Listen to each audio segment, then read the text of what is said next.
Well, good morning and welcome to the Free Waste Media YouTube channel. With me this morning, I have Mr. Gustav Venter, who's a veteran journalist and author in South Africa.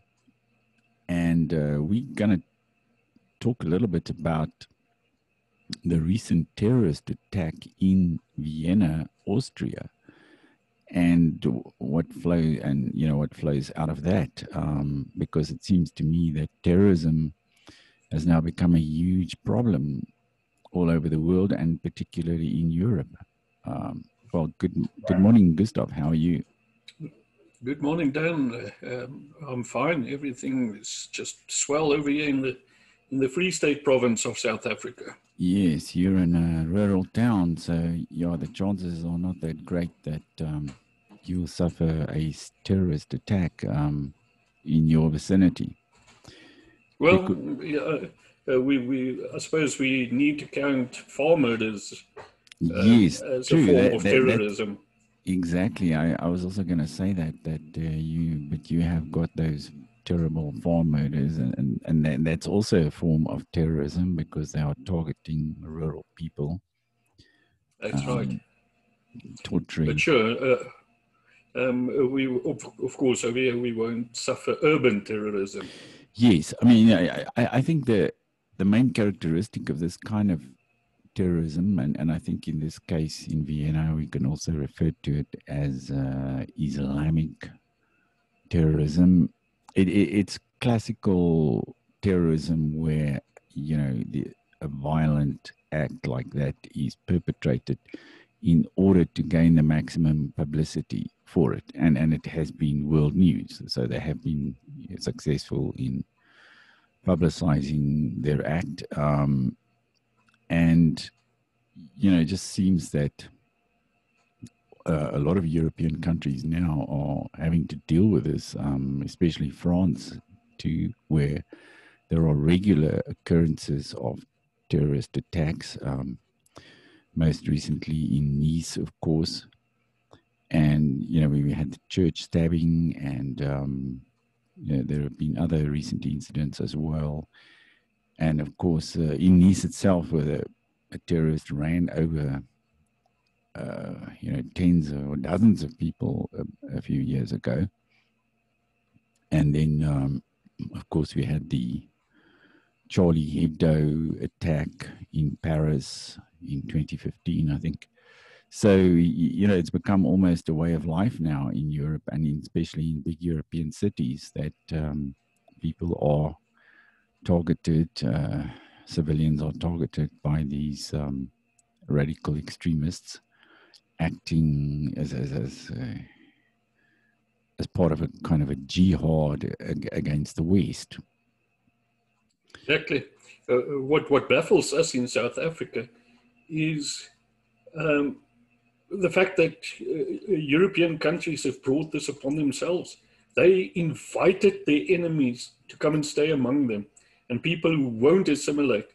While these people were in, say, Syria, they hated the West.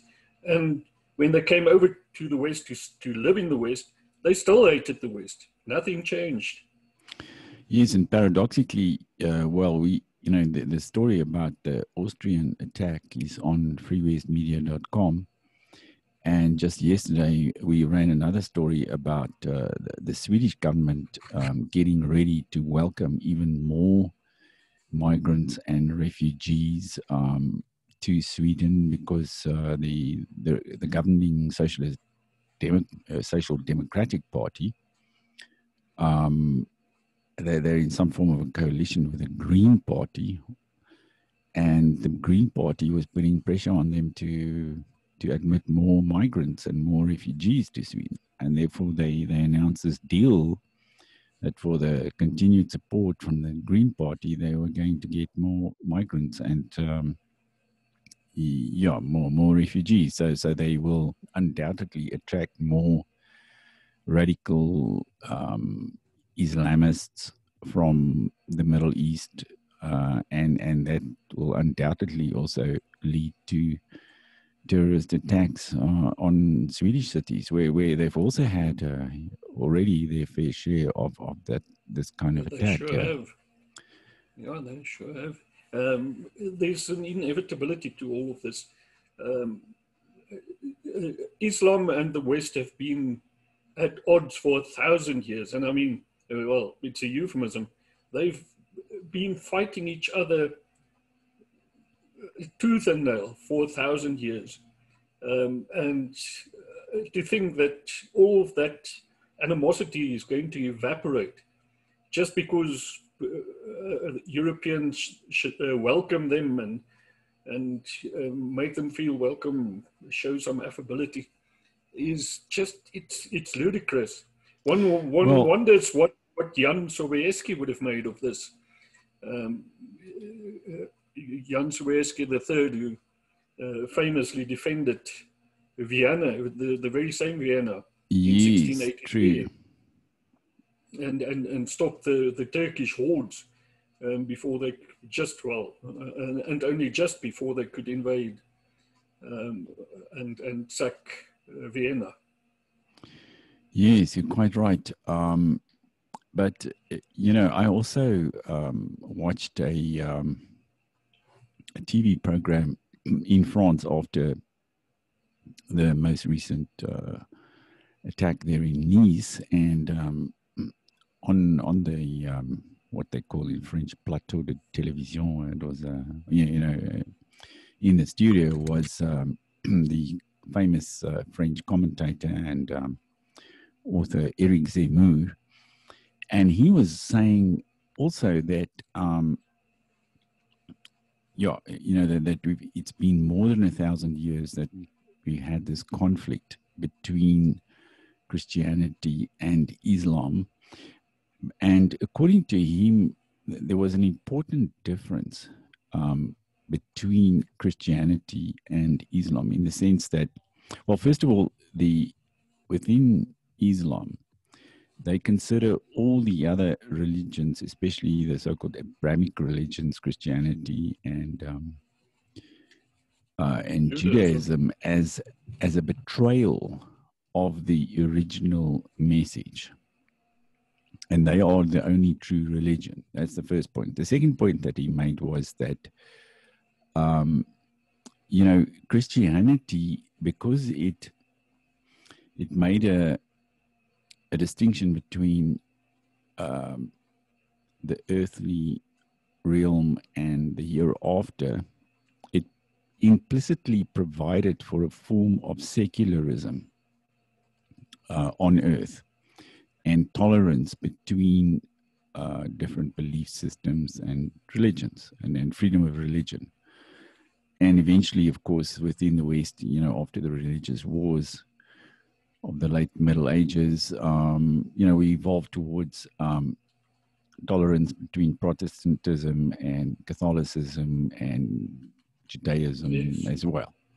So without actually abandoning Christianity, but of course, there was a secular tradition that also arose in the West. But, but implicit within Christianity is also a kind of a tolerance, which does not exist within Islam. And that creates the fundamental problem that by inviting more and more Muslims into the West, sooner or later, and I mean, it's been sooner rather than later, and it's happening right now, we are seeing this conflict taking place as a result of the incompatibility of the two religious and ideological systems.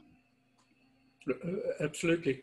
And from a South African perspective, we find this, in a sense, very ironic, because this is, we are the first white nation ever to be subjugated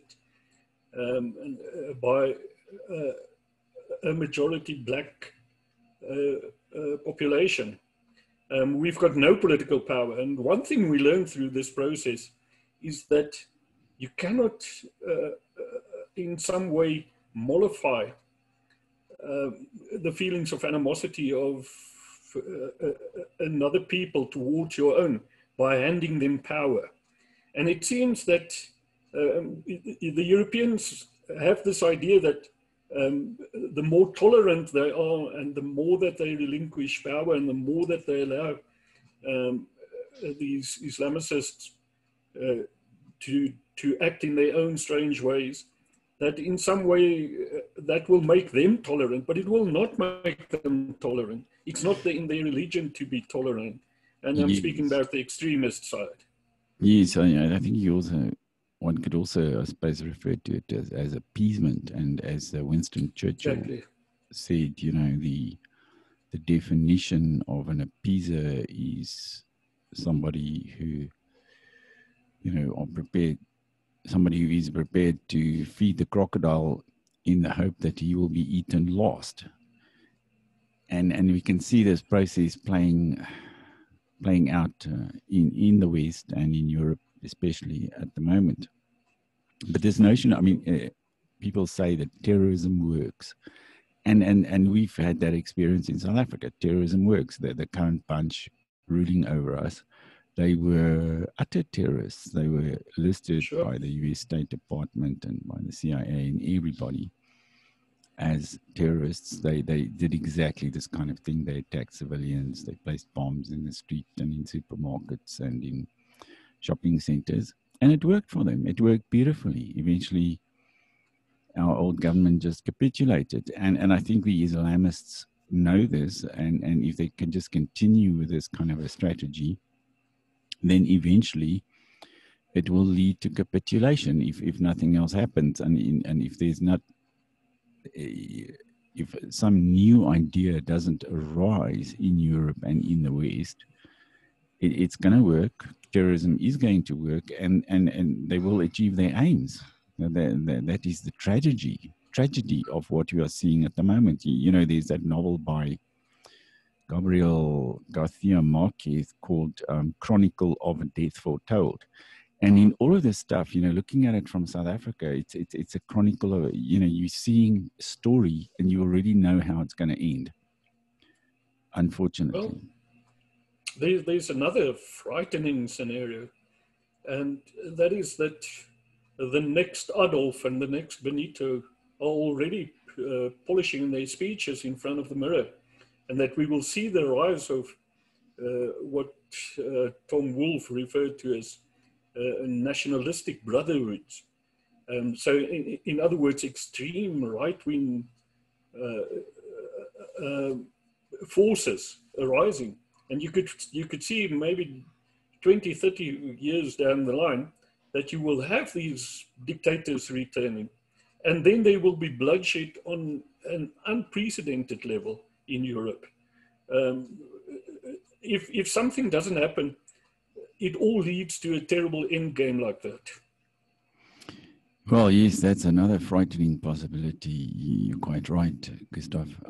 I hadn't thought about that, but although at the moment I don't see it happening in Europe yet, there doesn't seem to be. On the contrary, the Europeans just seem to be they seem to be appeasers more than anything else, and there isn't really a very strong response from. But the point I'm making is that appeasement but it's leads to going to create a gap for somebody, for a totalitarian leader, to charismatic kind of a leader, an Adolf Hitler or a Franco or somebody like that, to step forward. Yes, because and into that kind of vacuum created by the fear of this violence.